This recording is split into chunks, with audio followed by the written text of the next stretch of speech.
bareng-bareng gitu. Gusti Allah bersyukur jangan lah ya kene gak yo kewo to ya dengan dulu kan gitu kan. Dan asyakur Allah maha bersyukur. Ning aku bersyukur kepada manusia ngono nek diucapke terus kene ampun ngoten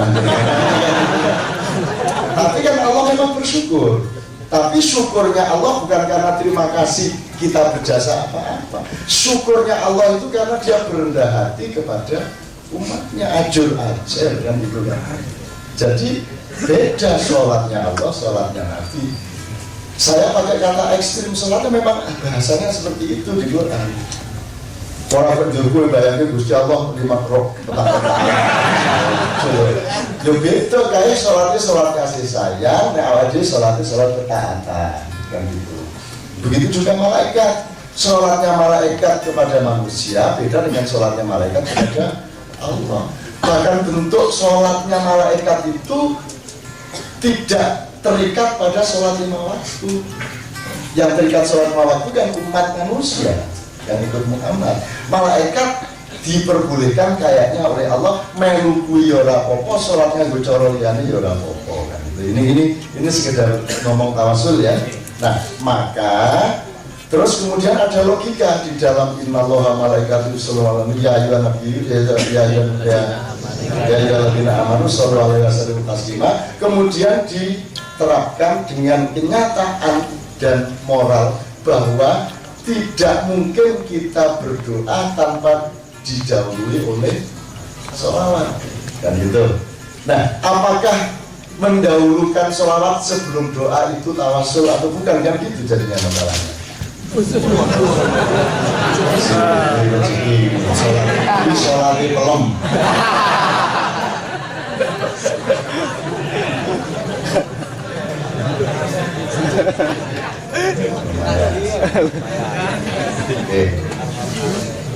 Nah, kita memahaminya jimaiyah itu kemesraan, itu bukan fikih, gitu ya.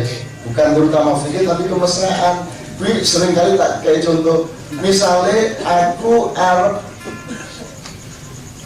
jalur ewang toto ya. Neng aku cuek karo Mbak Bahya. Aku bahkan sok sinis nang Mbak Wahya du toto.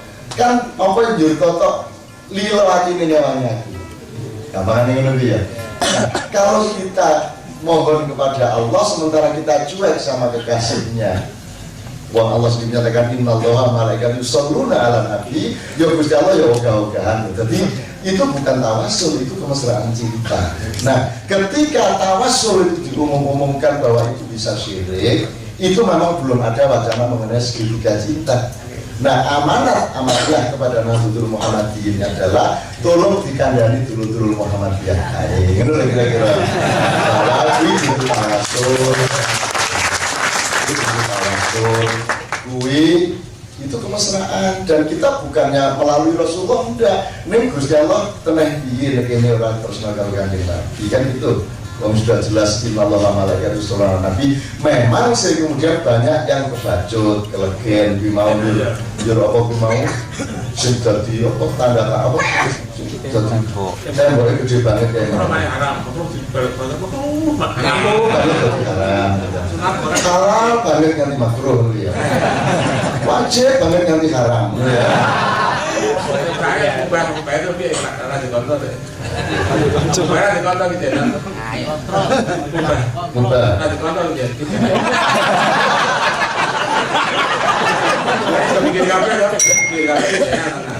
muka diambil nih tengah saya nek makruh di kiri dalam haram di luar ya sunat kanan dalam wajib kanan luar itu muka di langit karena untuk Muhammadiyyin berarti ya muka tuh orang Muhammadiyyin.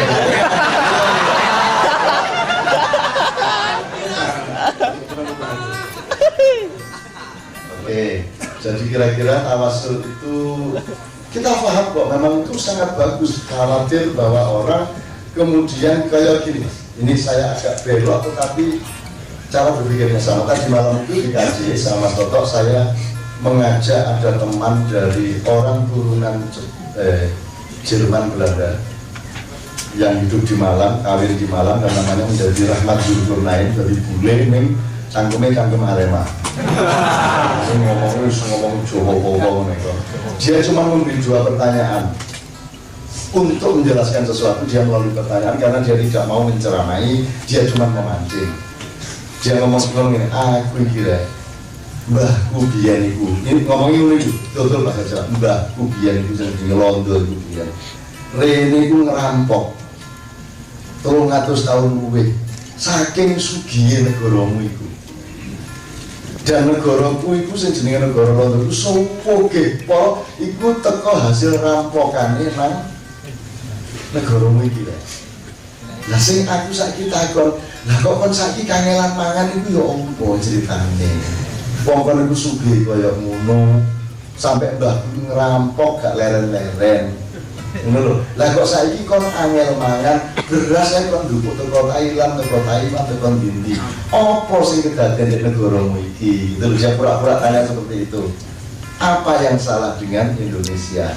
Wong negara yang seharusnya menjadi supplier beras nomor 1 seluruh dunia kok malah impor beras. Pi ono apa? Itu nomor 1. Terus nomor 2 pertanyaannya sing soal tembok kuwi. Mergo kerupuk iku enak jare. Kabeh wong mangan mesti nggo kerupuk gak kerupuk gak enak. Mulane aku duwe kanca biyen Halim Hadi, kerupuk iso 19. Dadi nek aku hitung-hitungan napa sayur lodes tunggal, terus tempe kali, kerupuk juga gitu. Terus teh panas anu jog kali. Terus nek Halim begitu Halim terakhir ya. Segone pinten Lim? Papat. Tempe-ne kerupuknya likur.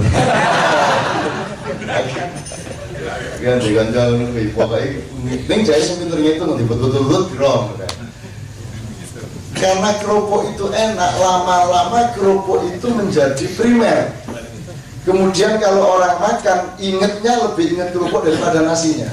Karena nasi itu primer dan pasti, maka dia jarang diingat karena dianggap faktor otomatis.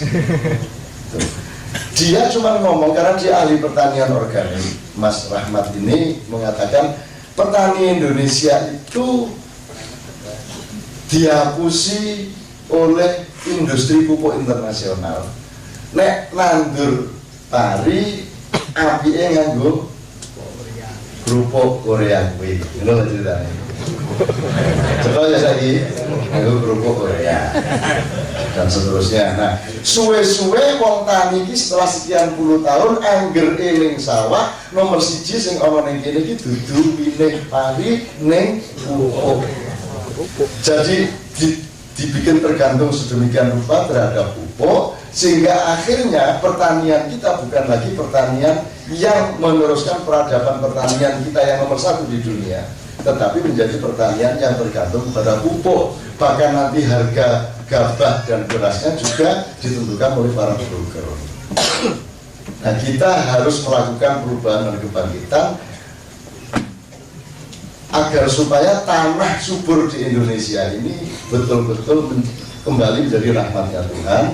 Karena tanah yang kena pupuk terus-menerus dia akan menurun tingkat kesuburannya. Jadi uangnya mergo lemah iki wis bendino tidak bendino urusan karo suwe-suwe lah sekarang kelingan rumah lah.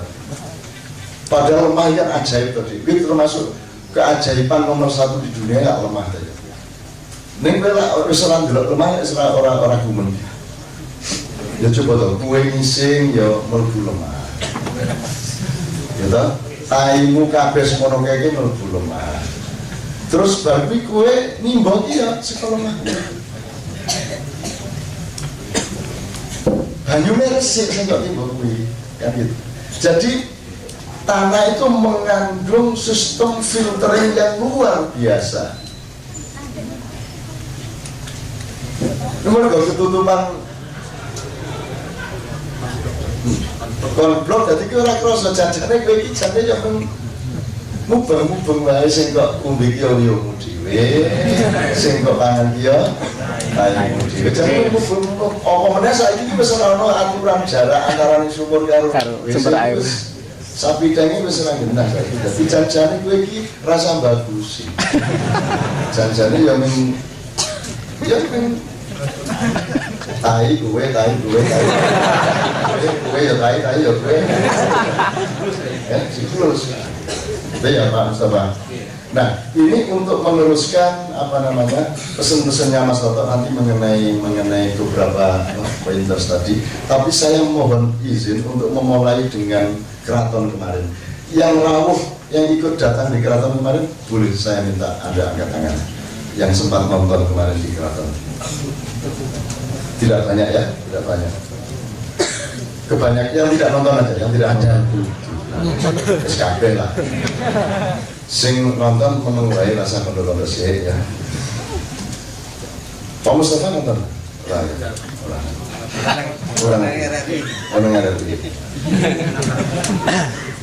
Jadi kemarin itu boleh nggak saya minta Mbak, ini kan punya contoh Qurannya kalau nggak salah, kalau boleh dibawa ke sini ya.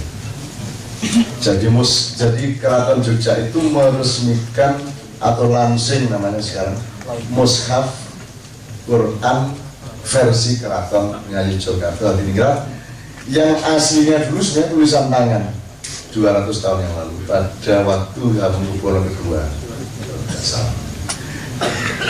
Yang ingin saya kemukakan kepada Anda yang harus kita ketahui bersama kira-kira adalah janjian itu ada kecelakaan ini.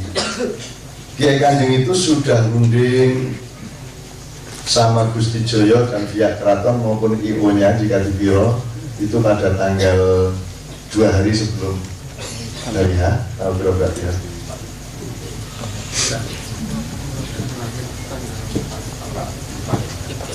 Berarti tanggal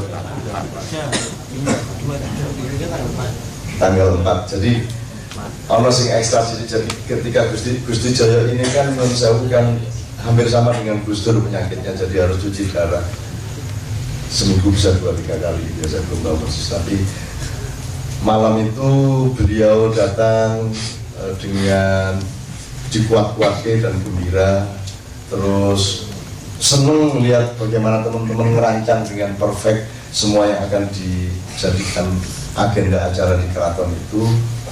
Kemudian karena saya ini senang melihat orang senang, dan karena saya ini kebahagiaan saya adalah kalau terasi sudah bertemu Lombok dan Brambang kan gitu ceritanya. Nek ijen Pak, iya nek Lombok ijen kan Pak Ayu toh. Misalnya Lombok didol dengan pengumuman saya adalah makhluk Allah yang mandiri. Jangan dicampur-campur sama apa saja karena saya punya ideologi sendiri. Ya, kira-kira Lomboknya payu orang. Orang belum campur sopo-sopo.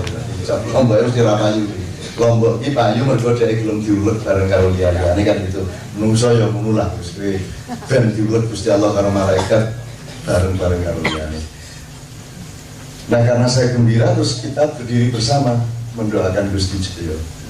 Selawatan kalau tidak salah waktu itu ya. Begitu selesai selawatan belum sampai duduk itu tiba-tiba ada orang datang menyatakan bahwa dia ikhlas untuk mendonorkan ginjalnya kepada Gusti Joyo. Padahal Gusti Joyo ini sudah memang sudah ginjalnya sudah tidak berfungsi gitu ya. Terus tiba-tiba langsung belum selesai berdoa beneran, belum sampai duduk ada orang mendonorkan ginjal dan kita gembira. Jadi wah kaya kabul-kabul tuh gini ya.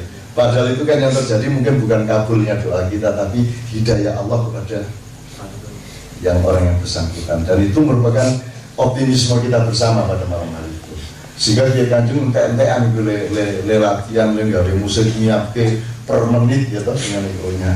Tekan gone iki jadwal yang seharusnya diisi oleh grup ini kira orang sing siap kabeh.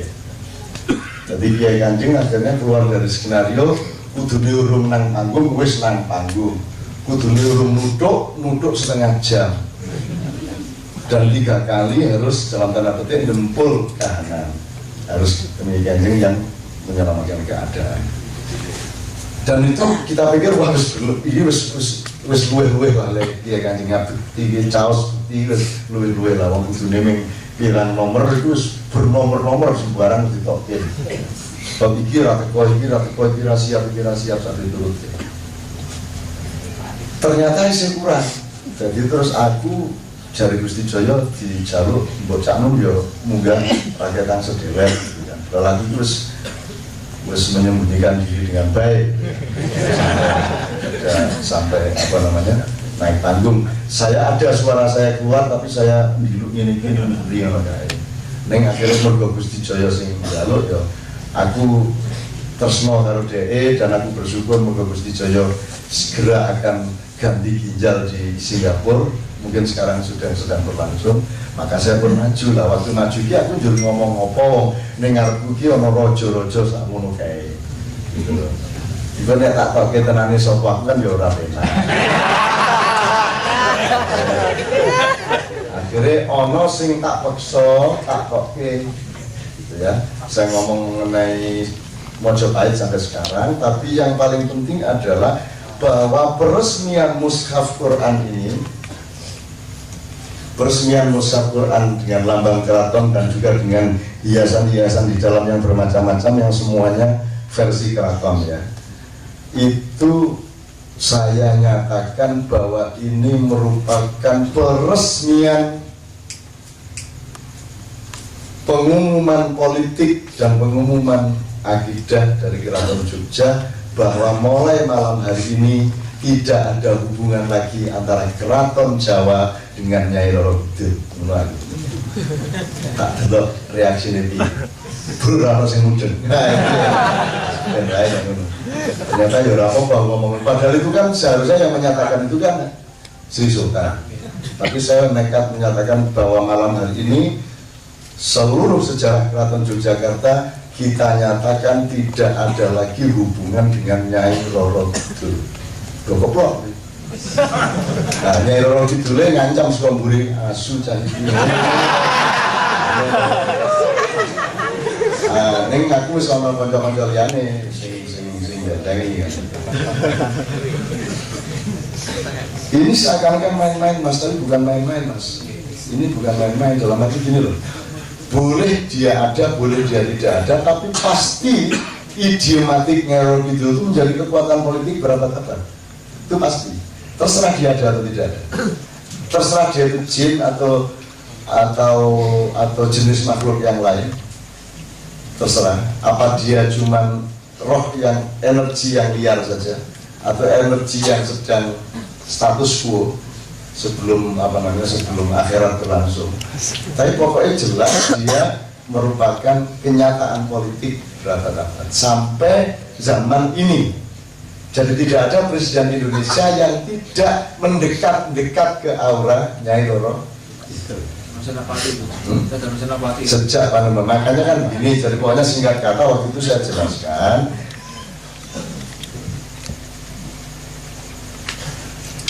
Mojopahit itu kan negara kesatuan. Kemudian dia hancur karena ada luapan lumpur di daerah Canggu, timurnya Mojokerto, bagian barat dari Sidoarjo sekarang.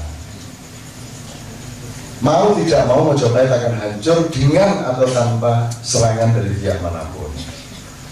Memang ada terjadi bentrok sedikit antara orang Mojopahit dengan kelompok-kelompok Islam di daerah utara yang menyebabkan bapaknya Sunan Kudus yaitu Sunan Mutu meninggal dunia dibunuh oleh senopati perang Mojopahit yang waktu itu dipimpin Brawijaya V.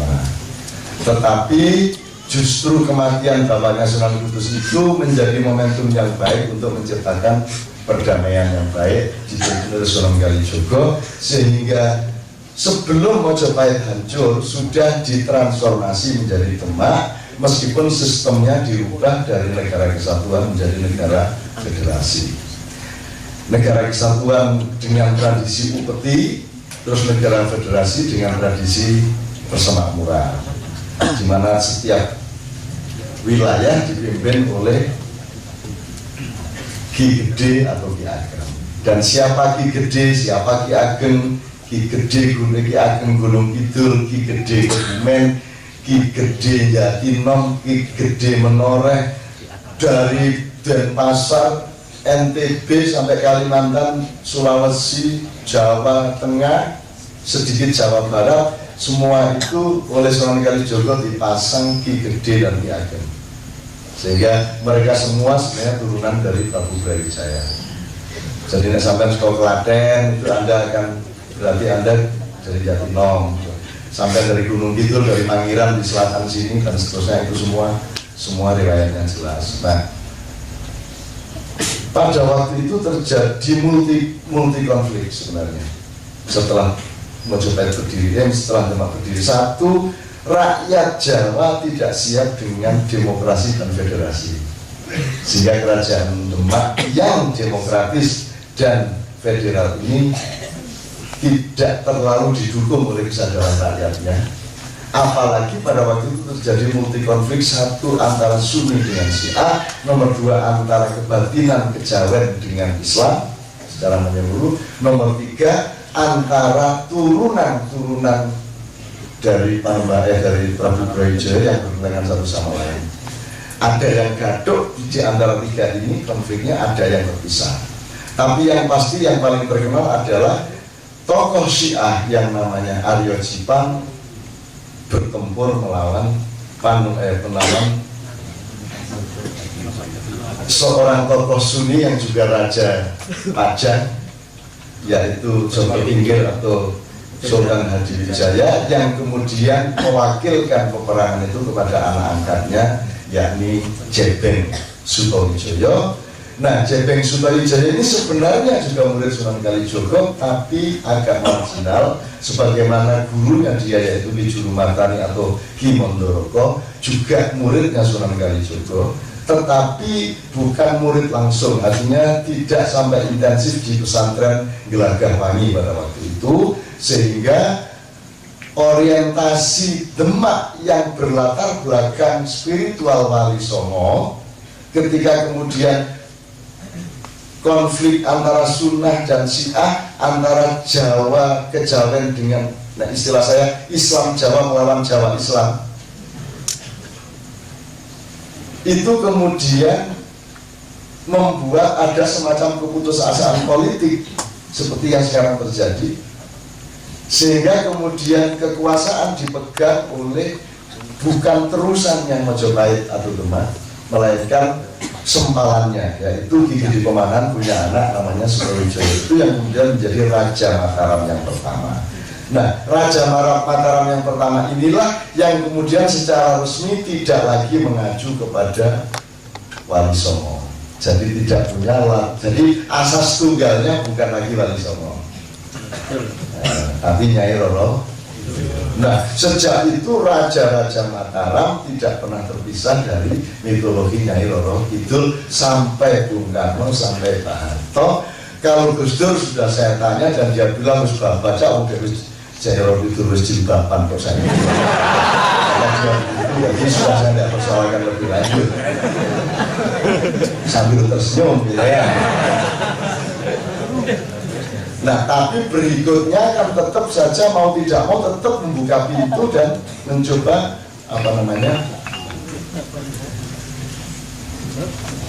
melestarikan hubungan itu.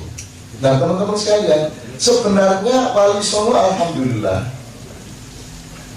Nyai Roro Kidul juga oke-oke saja kok sebenarnya. Wong kuwi kan Nyai Roro Kidul iki padha wae karo Pancasila, ngono kuwi lho. Jane padha wae karo apa wis. Itu boleh semacam jargon saja atau mitologi saja, yang penting outputnya bagaimana gitu. Nah kan Anda tahu akhirnya kan Arab Nyai Roro Kidul apa Wali Songo saiki iki serana bedane to. Saiki iki Indonesia iki dianggap Nyai Roro Kidul apa Wali Songo lah ono karo to. Coba Sunan Kalijogo ning TV cetha sapa kae. Sing pakaiane Sunan Kalijogo sing kaya Diponegoro ning TV ono to. Jadi nek Wali Songo iki ana kabeh ning televisi iki. Nek opi kae pakaiane apa kae? Sunan Ampel. Lah. Lah ke pakaiane ngono kuwi. Abu Jahal. Jangan memang kalau diingat-ingat sih yang belajar orang pakaian kabeh yang menunggu pakaian dia Abu Jahal, soalnya itu menunggu yang nanti kami tahu ya terus ini gitu ya. Memang begitu soalnya nek Nah ini bapak mau kayak pasir tuh ya, mau kayak pasir berarti nek apa jenenge nek gamis sing ngantikan iso kan kentekan sabun toh, buah terus makanya agak cingkrang mendur kan gitu kan. Nah maka di Indonesia supaya kita bisa cingkrang, saya kira kita harus memperbanyak pasir. Jalan-jalan di Indonesia, saya kira jalan keluar kan gitu ya Pak Bos ya. Nah iso dibuki berdisi oke, berdoa-berdoa sehingga kita terus cingkrang. Ya. Alasan tertinggal. Iya, supaya sama dengan zaman Rasulullah. Makanya kan kota-kota yang dulu sejuk sekarang kita bikin, yang dulu sejuk kita bikin panas, gitu. Karena kalau panasnya nanti seperti di Arab kita kan terus pakai ya cadar ya memakai, dan makanya kan kita sengaja bikin dunia ini mengalami global warming, dibikin panas sedemikian rupa supaya kita semua nanti akhirnya memakai apa jenisnya kerudung laki maupun perempuan. Gitu loh. Nek dalam keadaan masih situasinya kayak cuacanya kayak sekarang kan belum relevan pakai begitu. Nah kita bikin panas dunia ini supaya kita nanti tidak tahan oleh panasnya matahari, maka kita pakai kerudung. Ya, jadi mari kita berdoa bersama-sama ya. Tingkatkan suhu bumi ya Allah supaya kami semua bisa berpakaian sebagaimana Rasulullah SAW. Ya, supaya kita terus ngomong aja. Oke, sekarang apa yang mau? Mataram. Terus begini teman-teman sekalian, ini saya akan shortcut ke Ma'iyah ya. Konflik Sunni Syiah itu terjadi sejak jauh sebelumnya, sebelum abad 8 itu sudah ada Syiah di Indonesia sebenarnya. 400 tahun kemudian dia membesar, kemudian pada konflik selama Wali Songo di ujung eranya itu gampangannya Syiah kalah, kemudian yang menang adalah Sunni, tapi kemenangan Sunni ini juga sudah terlanjur ditinggal oleh Pangeran Kunowo yang sebenarnya merupakan penerus ulama di di Pajang. Dia kembali ke Khitoh, dia kembali bikin pesantren di daerah Banjarnegara Banyumas, sehingga kekuasaan politik kemudian diambil alih oleh mitologi Nyai Roro Kidul itu. Nah, sehingga Sunni ada berkembang, Syiah ada berkembang. Itu loh teman sekalian. Nah sekarang iki aku wis wayahe lho dia ngomong kowe ya. Sudah. Ngene. Mazhabmu apa? Syafi'i. Tenang. Tenang, betul, gue nak Muhammadiyah. Muhammadiyah itu ada 3 macam. Yang Syafi'iyah tidak merokok, Malikiyah merokok. Nah, ketuanya kan jelas Samsul lah.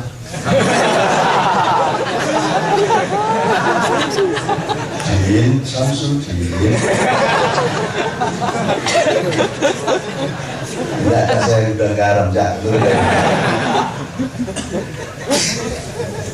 Jangan terus gini garam ngomong serius itu. Ini mazhabmu apa? Anda menjawab Syafi'i, rata-rata Syafi'i di sini ya. Najibiyah. Nah, saya akan mengembalikan gini. Jadi NU ya Syafi'i, Muhammadiyah ya Syafi'i. Atau enggak?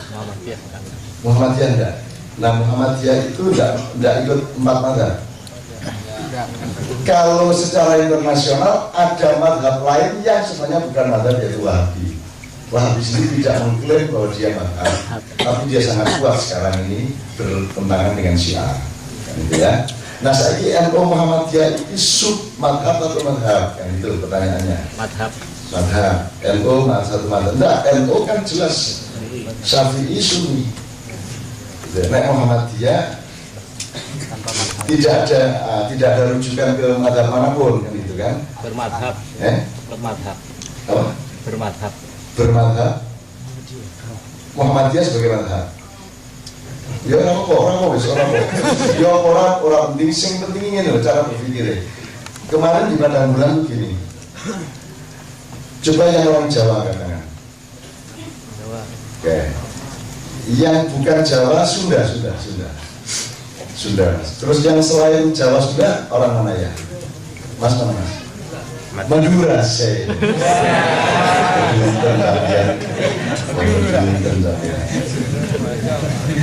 Selain Jawa, Sunda, Madura, satu lagi coba.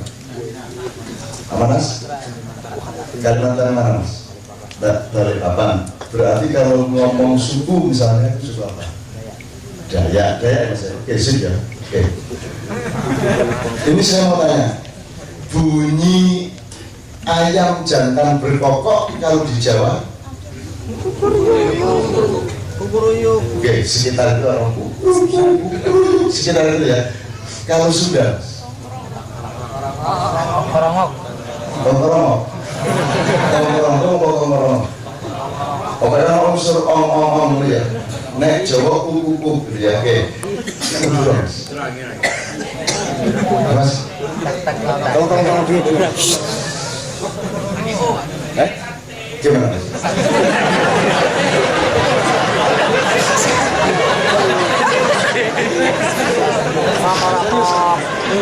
Ini serius. Ini kita melakukan pendidikan kepada diri kita sendiri. Kokorono.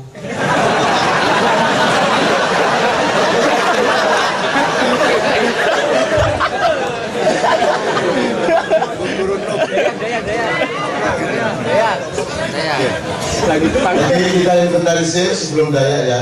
Kalau Jawa K sama Y, kukuruyuk atau kukurukuk, pokoknya K paling banyak sama Y. Kalau Sunda K dan ada unsur ong. Ya. Kalau Madura ada unsur N, kukurunu.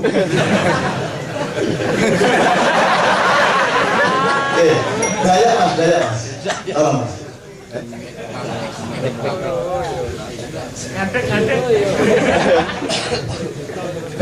Berhubung Balikpapan itu ada mazhab Bugis, Banjar, Dayak, kayaknya ikut Indonesia ini. Enggak, maksudnya aslinya. Sama. Kan kalau di Kalimantan Timur itu kalau nggak sampai pedalaman, kalau di kotanya saya, makanya saya nggak pulang kampung, pulang kota. Jadi masih sama Kukuruyuk. Oke. Ada versi lain lagi enggak? Angkat tangan. Kalau barat ada yang tahu enggak? Tadi ada teman Palembang mas.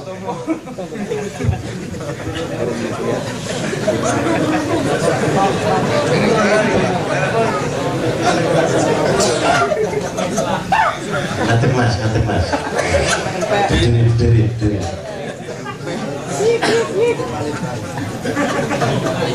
Saya dari Palembang, tapi perbatasan Lampung dengan Sumatera Selatan. Tapi tinggalnya di Gunung Kidul ya,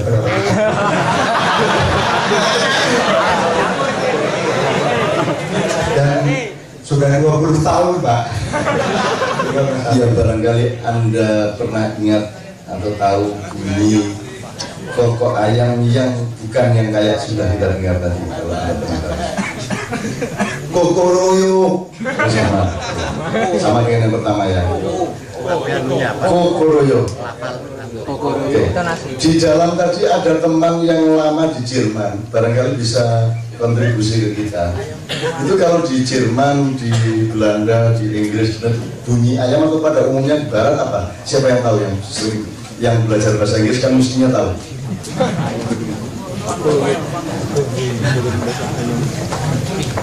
Saya memohon kalau ada yang menyumbang lagi. Ini kelihatannya tidak penting, tapi saya gini. Oke, sekarang saya ulang lagi. Berarti Jawa gimana tadi? Menurut versi SK3 Jawa, bunyi kokok ayam adalah kukuruyuk. Sunda, Barangkal, Madura, kukurunu. Tidak digajah ya, apa ya? Oke. Jadi bunyi kokok ayam itu bagaimana? Jadi bunyi kokok ayam itu bagaimana? Yang satu bilang kukuruyuk, yang satu bilang kukurunuk, yang satu bilang kokorongkong. Pertanyaannya adalah, kalau begitu bunyi ayam berkokok itu sebenarnya bagaimana? Do you get what I mean? Apakah Anda mulai ngerti apa yang saya maksudkan? Teman-teman sekalian, Ahlus Sunnah wal Jamaah itu ya kukuruyuk itu, Syiah itu ya kukurunuk itu, madhab-madhab yang bermacam-macam itu ya sekitar kongkorongkong itu. Jadi itu semua adalah versi atau menurut kan itu. Nah sekarang Islammu itu seharusnya Islam apa? Islam aja. Nah menurut saya, mari kita cari Islamnya Muhammad. Jadi Muhammadiyah itu baru hebat kalau dia tidak Muhammadiyah, tetapi dia menyarankan anggotanya untuk mencari Islamnya Muhammad. NU mencari Islamnya Muhammad, Syiah Sunni mencari Islamnya Muhammad. Jadi proses mencari, proses ijtihad. Betul tak? Betul. Karena kalau Anda menyangka kokok ayam bunyinya kukuruyuk, salah. Betul tak? Kalau tidak percaya tanya sama orang Madura, lu tidak bisa. Kok kukuruyuk? Haram sampeyan. Apalagi itu kongkorongkong gitu. Jadi teman-teman sekalian, mari kita berendah hati satu sama lain. Itu semua adalah Islam according to, Islam menurut. Nah mari kita bareng-bareng dengan NU, Muhammadiyah dan golongan apapun, madhab apapun, bersama-sama bersatu mencari Islamnya Rasulullah Muhammad SAW. Mencari tok, mendekat tok sudah baik, meskipun tidak pernah ketemu beneran. Bagaimana ketemu, jalurnya terlalu banyak juga. Hadis itu jumlahnya sekitar 850.000. Ya, oke, katakanlah 800.000 hadis. Kemarin Adin ngitung masa kerja kerasulan Rasulullah Muhammad adalah 23 tahun. Jadi 800.000 dibagi 23 dibagi hari dalam tahun yaitu 365, dibagi lagi jumlah jam dalam sehari yaitu 24. Hasilnya adalah dalam 1 jam Rasulullah bikin hadis 6. Jadi jam siji bengi kan buka cendela, layak hulu jannata.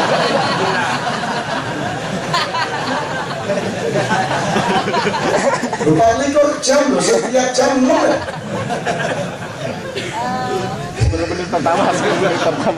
Coba betapa relatifnya pengetahuan kita untuk mengenali atau sampai kepada Islam yang sejati. Maka tidak punya jalan lain kecuali kita tidak mengkafir-kafirkan satu sama lain, tapi bekerja sama untuk mencari kebenaran. Betul.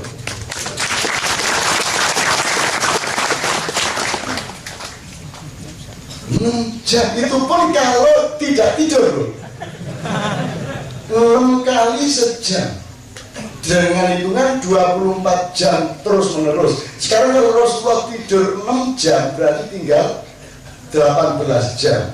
18 jam itu berarti 7 sampai 7,5 kali dalam 1 jam bikin hadis. Jadi mangan 10 menit kurang lurus kan. Makanya yuk minum bilang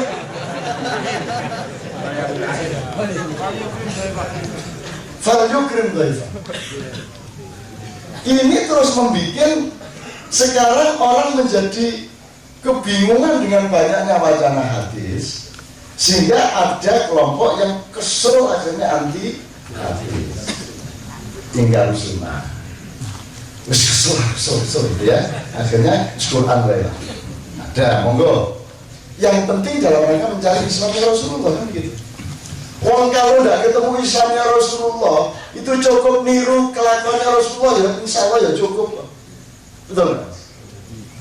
Mas Toto mengatakan nggak perlu kamu jadi orang Katolik, yang penting kamu niru akhlaknya Yesus sudah top sudah.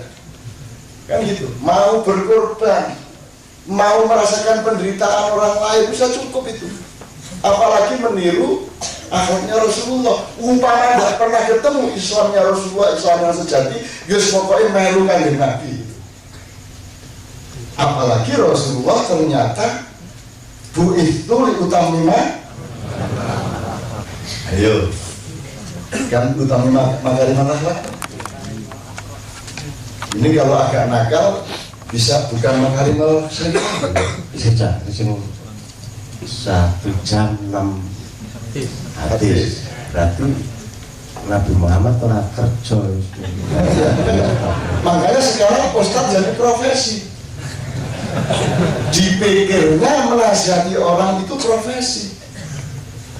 Wong cacilek nang misal itu dikai hadis saja. Mau kakean dia qala Allah Ta'ala wa qala Rasulullah fi kitabil karim, sesungguhnya anak-anak muslim itu. Makanya nyun saya ojo nganti kiai, ulama, ustadz jadi profesi. Ya iya, aku jadi profesi. Bahkan guru aja jadi profesi. Kalau guru dibayar bukan karena dia mencari bayaran, karena negara bertanggung jawab kepada hidupnya orang yang bekerja mendidik. Itu loh. Konteksnya bukan guru cari bayaran, konteksnya karena negara wajib menghidupi pendidikan, wajib menghidupi kesehatan masyarakat, wajib menghidupi agama, dan wajib menghidupi kebudayaan 4 itu. Nah sekarang filosofi konstitusi kita sama sekali tidak memperhitungkan itu. Jadi kita jadi dokter, punya rumah besar, tiangnya yang sebelah sini hasil orang sakit kanker 30, tiang yang sebelah sini hasil orang sakit ginjal, kacanya itu hasil dari orang yang seharusnya tidak opname tak suruh opname. Karena kebaikan hati dan pertolongan sesama kepada sesama umat manusia ini dikapitalisasikan, dikomoditikan. Maksud saya gini loh ya, alat kedokteran nyuntik untuk ngoperasi, untuk ronsen, gedungnya, kacanya, itu semua memang butuh biaya, dan itu harus pemerintah yang membiayai. Tetapi ketika dokter memegang ini, itu jangan dihargai, jangan dikomoditikan. Nah terus kowe sebagai manusia opo? Terus opo? Dharma baktimu opo? Kui itu peluang kamu untuk tertolong dan berkasih sayang untuk organ. Nah sekarang semua sudah menjadi komoditas apa saja. Jadi orang imam sewa, orang ustad bon-bona, gitu kan. Teman-teman sekalian, sebenarnya sekarang belok dikit tapi untuk menjelaskan ini Pak Mustafa. Anda tahu pernah makan mie? Mie godok, mie goreng, sup mie, indomie seterusnya. Itu kan terbesar kan Bogasari itu, Indofood yang juga punya Indosemen. Ya. Indofood, Indosemen, Bogasari itu bahkan menguasai Australia. Dia 80% gandum Australia dia yang ambil. Jadi sangat kaya Bogasari itu. Saya ingin katakan sama Anda, itu semua Bogasari, Indofood, Indosemen, seluruh perusahaannya itu omsetnya tidak lebih dari 45 triliun. Tommy Winata mungkin bisa 5 kali lipat. 3 konglomerat lainnya di bawahnya. Artinya di jumlah keseluruhan paling kabeh 600 triliun. Pertamina tok, Mas. Pertamina tok itu omsetnya 450 triliun. Jadi tidak benar kalau konglomerat itu terkaya di Indonesia. Orang yang paling kaya di Indonesia Anda tidak pernah tahu, karena mereka ada di kerajaan sendiri yang kerajaan Indonesia tidak bisa masuk ke dalamnya. Jadi Bogasari, Indofood itu cuma 1/10-nya Pertamina atau salah satu BUMN. Padahal BUMN itu jumlahnya 220. PLN, Telkom, PJKA, Perhutani. Jadi Indonesia itu kaya raya. Kaya raya. Nah, orang yang pegang kerajaan ini bikin satu sistem komunikasi dengan mengumumkan dan memberi kesan secara nasional bahwa yang menjadi pencoreng dari ekonomi Indonesia adalah swasta-swasta yang 1/10-nya tidak ada tadi. Terus gue bencinya kalau konglomerat itu sopo?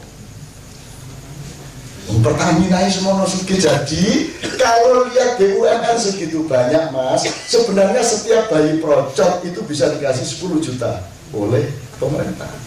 Tidak mungkin orang Indonesia bayar sekolah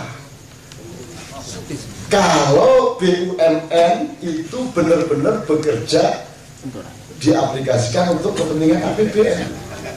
Jadi resminya teman-teman sekalian, BUMN itu yang jumlahnya segitu banyak itu adalah 70% dari keuangan Indonesia. 70%. Yang konglomerat dan sampean itu 30%. Menurut saya. Nah, 70% ini tidak pernah terkait sama kesejahteraan Anda. Jadi mulai hari ini bekerjalah, bercita-citalah bagaimana menjadi pegawai BUMN. Syukur menjadi direktur BUMN. Bulan depan kita akan bikin diagram dengan angka-angkanya, kita sedang usahakan. Dari 70% tadi menjadi APBN, kan gitu kan? APBD. Belum lagi nanti ada BUMD. Bayangkan Kalimantan, Mas, ya. BUMD-nya kan kaya raya, luar biasa. Jadi mustahil Indonesia itu susah, mustahil orang itu harus bayar sekolah untuk anaknya, mustahil. Mesir saja yang miskin kayak gitu sekolah gratis sampai tamat. Di Indonesia kita bayar begitu mahal. Itu sekarang bukan hanya BUMN, BHMN bareng yang curang sebagai perusahaan. Misalnya UGM itu BHMN, saya sudah tanya ini bedanya sama perusahaan apa? Ya semacam perusahaan, gitu kan? Ya tak? Nah kalau gitu saya senang kalau UGM jadi perusahaan. Berarti rakyat akan mendapat pemasukan banyak karena dia perusahaan toh. Berarti UGM akan membayar sewa tanah dan gedung yang sudah dia pakai sejak tahun 45 dulu. Dibayar.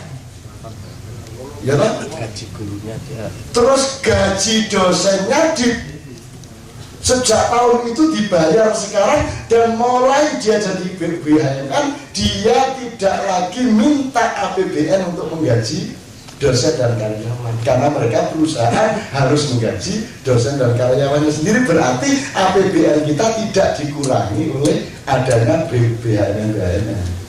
Asik toh? Asik. Bagus toh, jadi APBN menjadi banyak yang melimpah ke rakyat. Terus sudah dibayar apa belum oleh BUMN? Belum. Utang. Apakah itu dianggap utang? Tidak. Apakah terus pemerintah bikin aturan bahwa setiap BUMN mulai hari ini harus membayar karyawannya sendiri? Kan mereka pegawai negeri, yang bayar siapa? Loh kalau memang itu perusahaan, ngapain kamu pegawai negeri kantor situ? Kamu harus cari karyawan sendiri, betul nggak? Sampai ngerti nggak maksud saya ini, Mas? Lek kowe gawe perusahaan, lek kowe gawe warung kuwi lho, Sopyan kuwi lho, gawe warung di mall-mall, ku nyewa uangnya berapa, setahun berapa, gaji karyawannya berapa, kulaan bahan berapa, ngedole piro, terus badi piro, rugi piro, kan gitu.